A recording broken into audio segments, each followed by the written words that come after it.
Very good morning to all of you. आज हम लोग क्या पढ़ने जा रहे हैं बच्चों? आज हम लोग पढ़ने जा रहे हैं कि ब्रिटिश पावर इंडिया में कैसे फैली। ब्रिटिशर्स की जो पावर थी इंडिया में कैसे फैली। हम सभी को पता है कि 1947 में हमें क्या मिला था? इंडिपेंडेंस मिला था। 1947 में हमें क्या मिला था? इंडिपेंडेंस, आज़ादी मिली थी। उससे पहले हमारे देश में किसका राज हुआ करता था? ब्रिटिशर्स का राज हुआ करता था। तो इंडिया में सबसे पहले कौन आया? किसने सबसे पहले इंडिया में अपना कब्जा जमाया? सबसे पहले इंडिया में करीबन 1800 सेंचुरी की बात हो रही है, उससे पहले की बात। तो वास्को डिगामा ने 1498 में, कब? 1498 में वास्को डिगामा, किसने? वास्को डिगामा ने इंडिया में यूरोपियन ट्रेडर्स के लिए डोर ओपन किए थे। यूरोपियन ट्रेडर्स के लिए, इसके लिए यूरोपियंस के लिए 1498 में यूरोपियन ट्रेडर्स के लिए डोर ओपन किए गए थे। किसने वो ऐसा किया था? मतलब किसके कारण आए थे यूरोपियन ट्रेडिंग करने के लिए, बिजनेस करने के लिए अपना? वास्को डिगामा के कारण। ठीक है, वास्को डिगामा ने जब यूरोपियन कंट्रीज के लिए डोर ओपन किए तो पहले यूरोपियन कौन थे जो इंडिया आए थे? सबसे पहले पोर्टुगीज के लोग आए थे। कहाँ के लोग आए थे? पोर्टुगीज। इंडिया में सबसे पहले आए कौन? पोर्टुगीज के आए। कहाँ के आए? पोर्टुगीज, पुर्तगाल। पुर्तगाल का नाम सुना है ना, वहां से आए।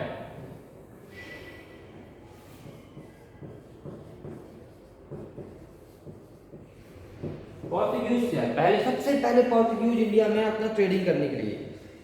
जब ये इंडिया आते हैं तो ये लोग क्या काम करते थे? ये शिप से आते थे। किससे आते थे? शिप से आते थे। कब की बात हो रही है? ये 1500 की बात हो रही है। 1500 में ये शिप से आते थे, जहाजों से आते थे। कहाँ आया करते थे? कोस्टल एरियाज में आया करते थे। कहाँ आते थे? कोस्टल एरियाज में आते थे। जो फ्रांसिस्को डा अल्मेडा था वो क्या था? फर्स्ट पोर्टुगीज वाइसरॉय थे। 1505 में पहले पोर्टुगीज वाइसरॉय बने। कौन? क्या नाम था उनका? फ्रांसिस्को डा अल्मेडा। क्या नाम था? फ्रांसिस्को डा अल्मेडा। 1505 में पहले फर्स्ट क्या थे? Viceroy, Portuguese viceroy. ठीक है, इसके बाद ये लोग कहाँ कहाँ राज करते? जो आपने यूसुफ आदिल शाह को सुना होगा, गोवा से थे, बीजापुर में राज किया करते थे। 1509 की बात हो रही है। गोवा के थे, बीजापुर में राज किया करते थे। कब की बात हो रही है? 1509 की बात हो रही है। जो पोर्टुगीज थे धीरे धीरे कहाँ कहाँ अपना कब्जा जमाने लगे? दमन, दमन जी को नाम सुना है ना, तो दमन में अपना कब्जा जमाए। फिर उसके बाद कहाँ? जब वहां पे व्यापार जो कोस्टल एरिया थे, बेसिकली समुद्रों के किनारे के एरिया, वहां पे ही वो बिजनेस करने आते थे। दमन में किया, मुंबई में किया, बाइसन में किया, हुगली, इन सभी जगह उन्होंने क्या किया? कब्जा किया।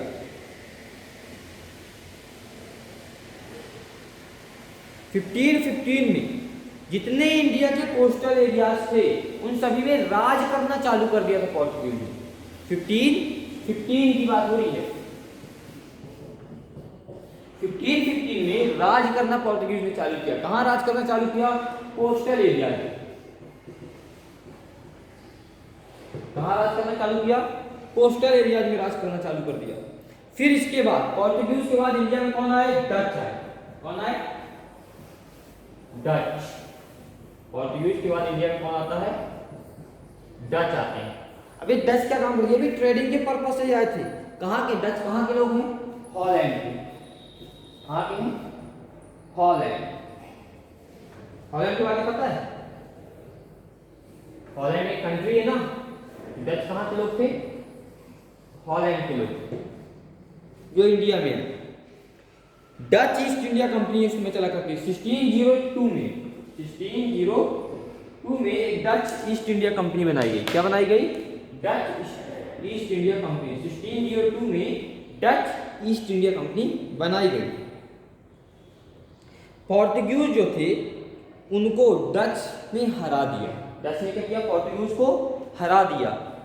फिर उसके बाद अपना ट्रेडिंग चालू किया। कहाँ कहाँ ट्रेडिंग करते थे ये? गुजरात, बंगाल, बिहार, उड़ीसा, यहाँ पे ये लोग अपनी ट्रेडिंग करते थे। डच की जो पहली फैक्ट्री थी वो कहाँ पे थी? मछलीपट्टनम में। मछलीपट्टनम में पहली फैक्ट्री डच ने लगाई थी। कहाँ पे लगाई थी? मछलीपट्टनम में। और जो मेन डच की फैक्ट्री थी वो कहाँ थी? पुलिकट। पुलिकट में मेन फैक्ट्री थी किसकी? डच की। ठीक है।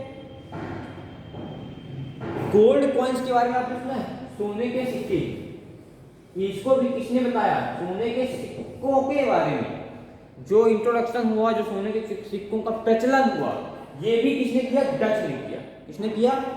डच ने किया। फिर डच के बाद हमारे यहाँ कौन आए? ब्रिटिश आए। ब्रिटिश ने अपनी ईस्ट इंडिया कंपनी बनाई। डच ईस्ट इंडिया कंपनी अलग थी डच की, और ब्रिटिश ने अपनी ईस्ट इंडिया कंपनी बनाई, तो ब्रिटिश ईस्ट इंडिया कंपनी आई। ट्रेडिंग के मामले में इंडिया से इसके काफी अच्छे रिलेशन भी थे। ब्रिटिश ने क्या किया? ब्रिटेन ने ईस्ट इंडिया कंपनी को कैपिटलाइज कर दिया। क्वीन एलिजाबेथ फर्स्ट थी, उन्होंने एक चार्टर एक्ट लगाया 15 साल का। क्या लगाया? चार्टर एक्ट लगाया 15 ईयर्स का, मतलब 15 साल तक। 15 साल तक क्या होगा? ब्रिटिश का शासन होगा, मतलब ट्रेडिंग ब्रिटिश के साथ होगी। ये ऐसा एक एग्रीमेंट हो गया। इसके द्वारा क्वीन एलिजाबेथ फर्स्ट के कारण, क्वीन एलिजाबेथ फर्स्ट के कारण इंग्लैंड में एक चार्टर एक्ट लागू किया गया, जिस चार्टर एक्ट में क्या लिखा गया था कि 15 ईयर्स तक का एक क्या हो गया? ट्रेडिंग संबंध हो गया। फिर ब्रिटिश के बाद कौन आता है? फ्रेंच आते हैं। ब्रिटिश के बाद कौन आता है? फ्रेंच आते हैं। अब फ्रेंच क्या काम करते हैं? फ्रेंच का भी वही काम था। फ्रेंच ने इंडो ओरिएंटल कंपनी का फॉर्मेशन किया। किसका फॉर्मेशन किया? इंडो ओरिएंटल कंपनी का। इंडो ओरिएंटल कंपनी का फॉर्मेशन किया। कब किया? 1664 में। कब किया? 1664 में। फ्रेंच का मतलब क्या है? फ्रांस। फ्रेंच का मतलब क्या है? फ्रांस।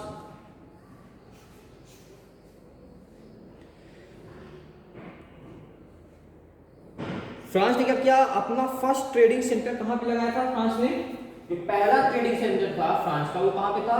सूरत में था। कहां पे था? सूरत में। कब? 1668 में। कब था? 1668 में। 1668 में फ्रांस ने सूरत में अपना पहला सेंटर खोला, ट्रेडिंग सेंटर 1668 में। इसके बाद फिर फ्रांस ने अपना ट्रेडिंग सेंटर बढ़ाना चालू कर दिया। फिर उसके बाद मछलीपट्टनम में किया, पौंडीचेरी में लगाया, चंद्रानगर में लगाया। फिर इसके बाद क्या किया उसने? फोर्ट लुइस ने वॉर डिफेंस बनाई। कहाँ पे? पौंडीचेरी। फोर्ट लुइस ने एक वॉर डिफेंस बनाई। कहाँ पे बनाई? पौंडीचेरी में बनाई। जो फ्रेंच गवर्नर थे ड्यूप्लेक्स, उन्होंने कुछ क्या किया? स्टेप लिए। कैसे स्टेप लिए? कि फ्रेंच इंडिया में कैसे अपना स्ट्रेंथ बढ़ाए, मतलब अपनी क्षमताओं को कैसे इंडिया में बढ़ाई जाए, इसके लिए कुछ स्टेप्स बनाए, कुछ नियम कानून बनाए। कैसे? जो ब्रिटिश ईस्ट इंडिया कंपनी थी उससे बराबरी करने के लिए, या उसकी तुलना करने के लिए, या उससे बदला निकालने के लिए। ठीक है। फिर इसके बाद मुगल एम्पायर आया। ब्रिटिश हमारे यहाँ क्या था? डिक्लाइन ऑफ मुगल एम्पायर चलता था, मुगलों का शासन हुआ करता था इंडिया में। तो मुगलों के शासन को ब्रिटिश ने क्या किया? धीरे धीरे खत्म कर दिया। धीरे धीरे खत्म कर दिया। ब्रिटिश की पावर कहाँ से बढ़ती है? हमारे कंट्री में जो ब्रिटिशर्स थे उनकी पावर मुगल एम्पायर खत्म होने के बाद बढ़ती है। तो आप सभी को पता है कि मुगल एम्पायर बाबर ने एस्टेब्लिश किया था। कब किया था? 1526 में बाबर ने एस्टेब्लिश किया था मुगल एम्पायर। कब? 1526 में।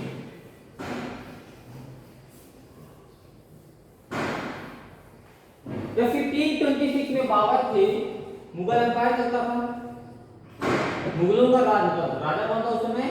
बाबर। ठीक। फिर धीरे धीरे बाबर के बाद बहुत सारे राजा आए, अकबर वगैरह का नाम आप लोगों ने सुना है। जो मुगल एम्पायर था वो कहाँ से बहुत सारे स्टेट्स में था पहले। हैदराबाद, पंजाब, अवध, भरतपुर, ग्वालियर, बंगाल, ये सब जगह कब्जा था। मराठा, मैसूर, कर्नाटक। धीरे धीरे सब में क्या होने लगा? इंडिपेंडेंट होने लगे सब। सब क्या होने लगे, इंडिपेंडेंट होने लगे। जब सब इंडिपेंडेंट होने लगे तो मुगल एम्पायर बट गया। मुगल एम्पायर क्या हो गया, बट गया। एक था, एक से अब कई टुकड़ों में बट गया। कई टुकड़ों में बट गया तो कमजोर पड़ गया। जैसे ही वो बढ़ जाता है तो ब्रिटिशर्स क्या होते हैं, उसका फायदा उठा लेते हैं। जो ब्रिटिशर्स थे वो क्या होते थे, उसका फायदा उठाते थे। ईस्ट इंडिया कंपनी इंडिया में बिजनेस राइवलरी एक लाती है। जब 15 साल का उसने क्या किया, अनुबंध कर दिया, संबंध रखे, एक ऐसा संबंध रखा, एक एक्ट बना दिया कि 15 साल तक इंडिया में ट्रेडिंग का शासन कौन करेगा, ट्रेडिंग पे पूरा हक किसका होगा, ब्रिटिश का होगा। करीबन 1600 की बात है, जो इंडिया और ईस्टर्न कंट्रीज थी उन्होंने क्या किया, ब्रिटेन ने वहां भी शासन करना चालू कर दिया। इंडिया और ईस्टर्न जो कंट्री थी, ईस्ट की तरफ और भी जो कंट्रीज है, उसी कुछ मोनोपोलिस थी, कुछ रूल्स थे इसके, ब्रिटिश के, ठीक है। और क्या काम करते थे, जो पहले के एम्प्लॉय हुआ करते थे ब्रिटिशर्स के, ब्रिटिशर्स के जो स्टार्टिंग में एम्प्लॉय थे, इसके ब्रिटिश ईस्ट इंडिया कंपनी, जो कैसे थे, लालची थी। वो पैसा इकट्ठा करने में लगते थे कि सबको लूट लिया जाए और अपना पैसा इकट्ठा किया जाए। इसके बाद तो हमारे कंट्री में जो डेवलपमेंट हुआ वो भी बहुत सारे डेवलपमेंट ब्रिटिश के कारण हुए, ये भी सभी को पता होगा। अब ईस्ट इंडिया कंपनी का एक्सपेंशन कैसे होता है, सूरत से क्या होता है, फिर सर थॉमस रॉय सेंड किए जाते हैं, कहाँ, किंग जेम्स फर्स्ट के पास। किससे मिलने के लिए, मुगल से मिलने के लिए। ब्रिटिश में सर थॉमस जो सेंड किए जाते हैं किसके पास, मुगल के पास, भैया आप उनसे मिल के आओ। किस चीज के लिए, ट्रेडिंग करने के लिए, भैया हम बिजनेस करना चाहते हैं, हमें परमिशन दे दी जाए।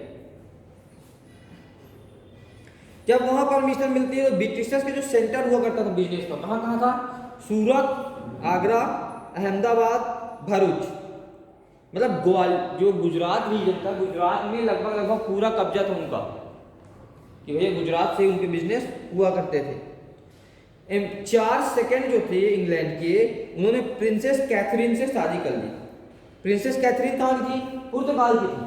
प्रिंसेस कैथरीन पुर्तगाल की थी, जो 4 सेकंड थे वो इंग्लैंड के थे। दोनों ने आपस में जब शादी कर ली, फिर उसके बाद ब्रिटिश ने क्या किया, मुंबई पे कब्जा किया। किस पे कब्जा किया, मुंबई पे। कैसे कब्जा किया, 10 पाउंड का रेंट दिया था, किराया दिया था। मुंबई पे अपना एक सेंटर बना लिया बिजनेस करने का, जिसका किराया कितना था, 10 पाउंड, 10 पाउंड दिया करती थी मुंबई में बिजनेस करने का किराया। धीरे धीरे मुंबई को हेडक्वार्टर बना दिया गया, धीरे धीरे मुंबई को हेडक्वार्टर बना दिया गया। फिर उसके बाद उसका बिजनेस अब बढ़ना चालू हुआ। हरिहरपुर, बालासोर, हुगली, पटना, मद्रास, काजिम बाजार, ये सब जगह पूरा उसका बिजनेस अब सेटअप हो गया। जो कंपनी थी उसकी डिजायरिंग क्या थी, अभी बेनिफिट्स को और ज़्यादा बढ़ाना, बेनिफिट्स को और ज़्यादा बढ़ाना। अब बेनिफिट्स बढ़ाने का काम होने लगा। फिर इसके बाद बहुत सारे एंग्लो फ्रेंच राइवलरी आई, फ्रेंचों ने भी थोड़ा सा विरोध किया ईस्ट इंडिया कंपनी का। कैसे विरोध किया, उनका बिजनेस कम हो रहा था, उन्होंने थोड़ा सा विरोध किया। वॉर की कंडीशन तक आ गई। कैसी कंडीशन आ गई, युद्ध होने की कंडीशन तक। फिर दोनों ने क्या किया, वॉर को समझा। ब्रिटिश ईस्ट इंडिया कंपनी एक प्राइवेट ऑर्गेनाइजेशन थी। ब्रिटिश ईस्ट इंडिया कंपनी क्या थी, एक प्राइवेट कंपनी थी। इंग्लैंड तो कोई उससे लेना देना नहीं थी, गवर्नमेंट नहीं चला रही थी, वो एक प्राइवेट कंपनी थी। और जो फ्रेंच की कंपनी थी वो फ्रांस की गवर्नमेंट चला रही थी। ये अंतर समझना, ब्रिटिश ईस्ट इंडिया कंपनी एक प्राइवेट क्या थी, कंपनी थी, बट जो फ्रांस की कंपनी थी उसको फ्रांस की गवर्नमेंट चला रही थी। तो जो फ्रेंच कंपनी थी उसको डिसीजन गवर्नमेंट से मांगने पड़ते थे कि अब हम क्या करें, ऑर्डर लेना होता था, जो ऑर्डर आता था वही काम करती थी। ईस्ट इंडिया कंपनी प्राइवेट थी, या अपने खुद की ऑर्डर निकाल देती थी। जो फ्रेंच कंपनी थी उसने बहुत सारे ट्रेडिंग सेंटर बनाए, Pondicherry. British east India company ने भी ट्रेडिंग सेंटर बनाए। ब्रिटिश ईस्ट इंडिया कंपनी और फ्रेंच कंपनी दोनों एक साथ क्या होने लगे, ट्रेड में फैलने लगे। ट्रेडिंग के मामले में इंडिया में और ज्यादा फैल गए, मतलब जगह जगह इनके सेंटर्स हो गए। इंडिया में जगह जगह पे फ्रेंच के भी और ब्रिटिश के भी दोनों कंपनीज के सेंटर्स हो जाते हैं। फिर जब इनका जो वॉर होता है, इनका क्या होता है, फ्रांस और ब्रिटिश का जब वॉर होता है, तब जाके इंडिया में ब्रिटिश का पूरा तरह से कब्जा होता है। जब इनके कंपनी क्या हो गई, अब कंपनी से अब पॉलिटिकल में पहुंच गई, राजनीति में पहुंच गई, मतलब अब इनमें लड़ाइयां चालू हो गई, एक दूसरे का विरोध करना चालू कर दिया। जब ये एक दूसरे का विरोध करना चालू करते थे, जो फ्रेंच कंपनी का हेडक्वार्टर था कहाँ पे, पौंडीचेरी में, और ब्रिटिश का हेडक्वार्टर कहाँ पे था, मद्रास पे। दोनों पौंडीचेरी के आसपास ही है ना दोनों। यहाँ पे वॉर होता है, कैसा वॉर, कार्नेटिक वॉर कहलाता है। कौन सा वॉर कहलाता है, कार्नेटिक वॉर। इस वॉर में क्या लड़ाई नहीं होती, क्या होता है, एम्बिशंस की लड़ाई थी, एम्बिशंस की लड़ाई थी, अपने अपने सिद्धांतों की लड़ाई थी। जब इन दोनों कंपनीज के बीच में क्या होता है, वॉर होता है। तो जो पहला कार्नेटिक वॉर हुआ था, फर्स्ट कार्नेटिक वॉर, कब से कब तक हुआ था, 1746 से 1748 तक, 2 साल चला। 1746 से 1748 तक फर्स्ट कार्नेटिक वॉर चला।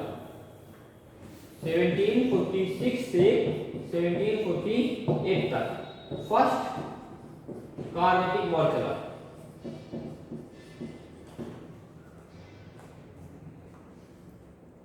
इसमें क्या था, जो कंट्रोल था, तो शासन किसका चलता था, मुगल एम्पायर का। तो सभी जगह कंट्रोल किसका था, मुगलों का था। तो फ्रांस और इंग्लिश अपोजिट साइड में खड़े हो गए, अपोजिट साइड में खड़े हो गए, मतलब एक दूसरे का विरोध कर रहे थे।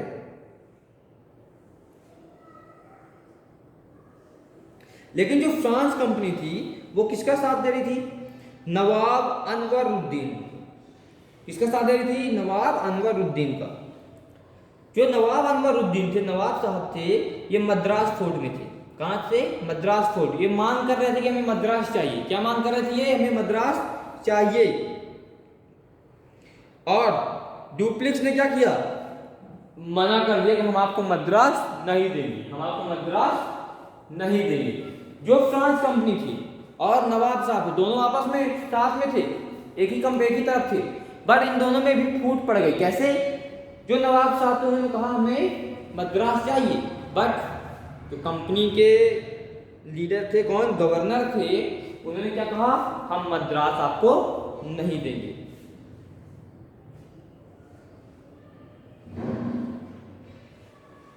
अब इसके बाद वॉर चालू होती है। लेकिन जो नवाब साहब थे वो हार जाते हैं। नवाब साहब क्या होते हैं, हार जाते हैं। जब नवाब साहब हार जाते हैं तो फिर 1748 में फिर से शांति होती है। क्या होती है, शांति होती है। और फिर से फ्रांस और ब्रिटेन यूरोप के क्या होते हैं, कब्जा कर लेते हैं अपना पूरी तरह से। 2 कंपनियां इंडिया में रहती हैं फिर केवल, कौन सी, फ्रांस और ब्रिटेन।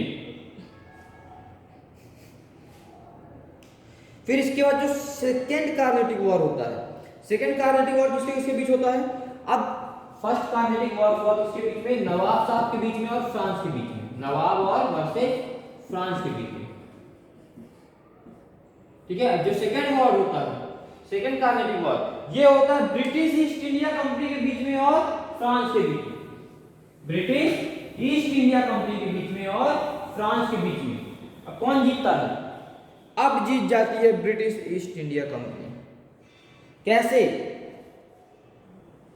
बहुत सारे लोग मरते हैं, नासिर जंग हार जाता है, मारा भी जाता है वॉर में, मुजफ्फर जंग बहुत सारा पैसा भी देता है। कितना पैसा, करीब 50,000 पाउंड, और जागीर 10,000 पर ईयर फ्रांस कंपनी को देता था उसके वॉर में लड़ने के लिए।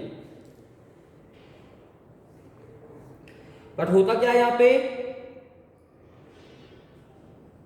जो कार्नेटिक थी वो पूरी तरह से ब्रिटिश के कंट्रोल में आ जाती है।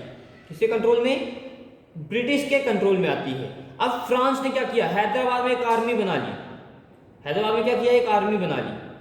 ठीक है। फिर इसके बाद थर्ड कार्नेटिक वॉर भी होता है। थर्ड कार्नेटिक वॉर में क्या होता है, एंग्लो फ्रांस 7 साल की ये जो ब्रेक लड़ाई थी वो अब टूट जाती है। कैसे टूटती है, वांदी वॉर 1760 में फ्रांस हार जाता है। फ्रांस क्या होता है, हार जाता है।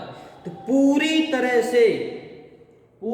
से दबदबा और कब्जा ब्रिटिशर्स का हो जाता है। पूरी तरह से दबदबा और कब्जा ब्रिटिशर्स का होता है। अब ब्रिटिश क्या करती है, ईस्ट इंडिया कंपनी को पूरे इंडिया में फैला देती है। ईस्ट इंडिया कंपनी को पूरे इंडिया में फैला देती है। जब पूरे इंडिया में ईस्ट इंडिया कंपनी को फैला दिया जाता है तो अब उसका क्या हो रहा है, ट्रेडिंग और ज्यादा बढ़ गई। वो जितना कीमत कर दी उसने उतनी कीमत ही चल रही है। ब्रिटिश कॉन्क्वेस्ट ऑफ बंगाल, ये ब्रिटिश कॉन्क्वेस्ट क्या था, बंगाल में ब्रिटिशर्स ने क्या किया, बहुत सारी एक्टिविटीज इंग्लैंड की जिसको विरोध किया गया। किसने विरोध किया, नवाब ऑफ बंगाल, बंगाल के जो नवाब थे उन्होंने विरोध किया। ठीक है, उसके बाद जो ब्रिटिश थे उसका जो विरोध हुआ कहाँ से स्टार्ट हुआ, कलकत्ता से। फिर 1756 में इनकी डेथ हो जाती है, खान साहब की, नवाब साहब की डेथ हो जाती है। जब डेथ हो जाती है तो सिराजुद्दौला, सिराजुद्दौला का नाम तो आप लोगों ने सुना होगा, nawab of Bengal, Ghasiti Begum, eldest daughter of Alivardi Khan himself wanted to be nawab. अब वो चाहते थे कि वो नवाब बन जाए। क्या चाहती थी वो, कि वो नवाब बन जाए। उसने एक आर्मी चीफ से बात की, आर्मी चीफ से बात की, किसके पास आके, नवाब के पास आके।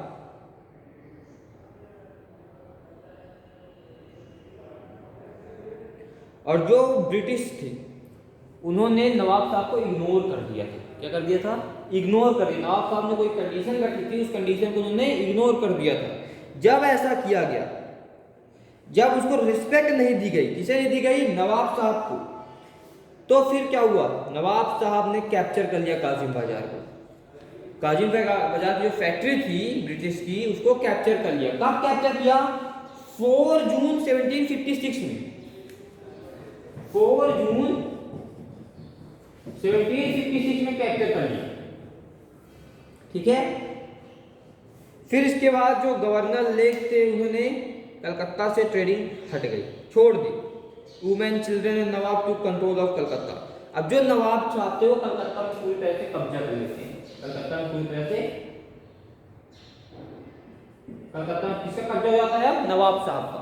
ठीक है, फिर अलीनगर में क्या होता है, जब कलकत्ता में हार जाती है तो एक जो रॉबर्ट क्लाइव था उन्होंने आर्मी भेजी बंगाल में। क्या भेजी, एक आर्मी भेजी। कैसी आर्मी, एक छोटा सा युद्ध होता है, छोटा सा युद्ध होता है कलकत्ता को हथियाने के लिए, और नवाब साहब यहाँ पे हार जाते हैं। कलकत्ता को हथियाने के लिए ब्रिटिश ने क्या किया, एक आर्मी भेजी युद्ध करने के लिए। अब इस आर्मी में क्या होता है, नवाब साहब हार जाते हैं, नवाब साहब हार जाते हैं।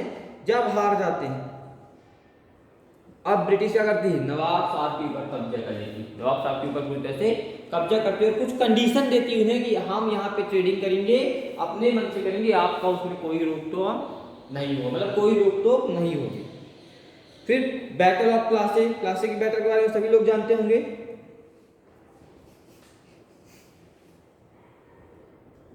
बैटल ऑफ प्लासी में होता क्या है, नवाब साहब और ब्रिटिश के बीच में प्लासी में जाके बैटल होती है, लड़ाई होती है। कहाँ पे होती है, प्लासी में। कब होती है ये, 1757 की बात है। कब होती है बैटल, 1757 में। अब जो नवाब साहब थे वो वहां पे हार जाते हैं, प्लास्टिक बैटल में हार जाते हैं और मारे जाते हैं। किसके द्वारा मारे जाते हैं, मीर जफर के बेटे द्वारा। मीर जफर के बेटे द्वारा जब मारे जाते हैं तो अब इंग्लैंड क्या होती है, बंगाल में टैक्स फ्री बिजनेस करती है, टैक्स फ्री ट्रेडिंग करती है। टैक्स फ्री मतलब उसके ऊपर कोई टैक्स नहीं था, ट्रेडिंग करने पर कोई उसको पैसा नहीं देना होता, जितना था सब उसकी कमाई थी। बंगाल में पूरी तरह से कब्जा कर लेती है ब्रिटिश, पूरी तरह से कब्जा कर लेती है ब्रिटिश। फिर इसके बाद बैटल ऑफ बक्सर होता है। तो बंगाल में कब्जा किसके कारण हुआ, बैटल ऑफ प्लासी के कारण होता है। बैटल ऑफ बक्सर में क्या होता है, जो मीर कासिम थे उन्होंने ब्रिटिश कंपनी के साथ क्या किया, पावर को बांटा, पावर के बारे में बात की, और जो इंग्लिश के पास, ब्रिटिश के पास जो ऑफिशियल पावर थी उसको क्या किया, कम कर दिया। जब कम कर देते हैं तो उन्होंने एक मिलिट्री बना ली। क्या बना ली, एक मिलिट्री बना ली। और ये जो मिलिट्री बनाई तो जो उसका स्टेप था पावर कम करने का, ब्रिटिशर्स की जो इंडिपेंडेंस है उसको खत्म करने का, वो एक लड़ाई के रूप में कन्वर्ट हो गई। मीर कासिम कंपनी द्वारा हार जाते हैं, मीर कासिम कंपनी द्वारा हार जाते हैं और कहाँ भाग जाते हैं, अवध भाग जाते हैं। फिर उसके बाद जो अवध शुजाउल दौलत थे, शुजाउल दौलत थे, वो क्या होते हैं, ब्रिटिश के अगेंस्ट खड़े हो जाते हैं। जब ब्रिटिश के अगेंस्ट खड़े हो जाते हैं तो जो मुगल एम्पायर था वो अवध में क्या करता है, कब्जा करता है, अवध को खत्म कर देता है, लड़ाई करता है, उसको हरा देता है। फिर इसके बाद बक्सर में क्या होता है, जो कंपनी आर्मी थी, ईस्ट इंडिया कंपनी की जो आर्मी थी, एलाइसेस थे, वो क्या होती हैं, हार जाती हैं। ठीक है, जब हार जाती हैं तो सिराजुद्दौला और शाह आलम इन दोनों के बीच में क्या होती है, 1765 में टेरिटरी बनती है, क्लाइव बनता है। कैसी क्लाइव थी, English were to get 50 lakh as compensation for war. जो ब्रिटिशर थे वो क्या थे, 50 लाख रुपए कंपनसेशन पाने वाले थे। कैसे पाने वाले थे, वॉर के कारण। अवध क्या था, नवाब को रिटर्न कर दिया गया था। अवध क्या था, नवाब को रिटर्न कर दिया गया था। Allahabad, Kara, adjoining area of the Mughal empire, ये सब कुछ नवाब के किसमें, नवाब को दे दिया गया। किसके साथ, अवध के साथ। फिर जो चुनार फोर्ट था उसमें भी ब्रिटिश का पूरी तरह से कंट्रोल हो जाता है। सॉरी, जो ब्रिटिश कंपनी थी उससे हार जाते हैं। कौन हार जाते हैं, शाह आलम, मुगल एम्पायर, ये अवध सिराजुद्दौला, ये हार जाते हैं। जब तब ब्रिटिश उनके ऊपर थोड़ा सा क्या करती है, अनुबंध करती है। कैसा अनुबंध करती है कि 50 लाख रुपए आप हमें कंपनसेशन दोगे, और वो नवाब को क्या सब कुछ लौटा देते हैं, उसके राज उसको लौटा देते हैं। फिर जो शाह आलम थे, मुगल एम्पायर शाह आलम, इन्होंने क्या क्या काम किया था, मुगल एम्पायर वर्चुअल प्रिजनर थे। किसके, बंदी थे। किसके, इंग्लिश कंपनी की। इंग्लिश कंपनी क्या थे, बंदी थी। जो अवध थी कंपनीज से डरती थी। कहां से डरती थी, मराठा के अटैक से डरती थी, कि भाई मराठा जो थे वो कहीं अटैक ना कर दें, इससे वो डरते भी थे। इस कारण से उन्होंने क्या काम किया, मीर जफर को नवाब, बंगाल का नवाब बना दिया। बंगाल का नवाब बना दिया। किसको बना दिया, मीर जफर को। अब ईस्ट इंडिया कंपनी कैसे बढ़ती है, एंग्लो मैसूर वॉर। जो एंग्लो मैसूर वॉर था उसके कारण ईस्ट इंडिया कंपनी क्या होती है, बढ़ जाती है। क्योंकि जो मैसूर आर्मी था उसका कमांडर कौन था, हैदर अली। मैसूर आर्मी के कमांडर कौन थे, हैदर अली थे। तो इन्होंने क्या काम किया, मैसूर, जो एंग्लो मराठा वॉर थी, मैसूर वॉर थी, वो तीसरी मैसूर वॉर थी। कौन सी थी, तीसरी मैसूर वॉर। बहुत सारे सालों तक चलती रही, 1767 से 1799 तक चलती रही। फिर इसके बाद एंग्लो मराठा वॉर भी हुई, मतलब मराठाओं के साथ भी इसका युद्ध हुआ। मराठाओं के साथ 2 बार युद्ध होता है, 3 बार युद्ध होता है। जब 3 बार युद्ध होता है, फिर उसके बाद जो तीसरी बार युद्ध था, पेशवा टेरिटरी क्या होती है, मराठा हार जाते हैं। मराठा जब हार जाते हैं तो ब्रिटिश क्या होती है, पूरी तरह से पावर में आ जाती है। किसके साथ, मैसूर के साथ युद्ध होता है पहले 3 बार, फिर उसके बाद मराठा के साथ भी युद्ध होता है। तो मराठा के साथ जब तीसरी बार युद्ध होता है तो मराठा क्या होते हैं, हार जाते हैं। जब मराठा हार जाते हैं तो ब्रिटिश पूरी तरह से कब्जे में आती है, पावर में आ जाती है। जब पावर में आती है तो क्या काम करती है, लॉर्ड वेलेस्ले को क्या बनाती है, गवर्नर बना देती है। लॉर्ड वेलेस्ले को क्या बनाती है, गवर्नर बनाती है।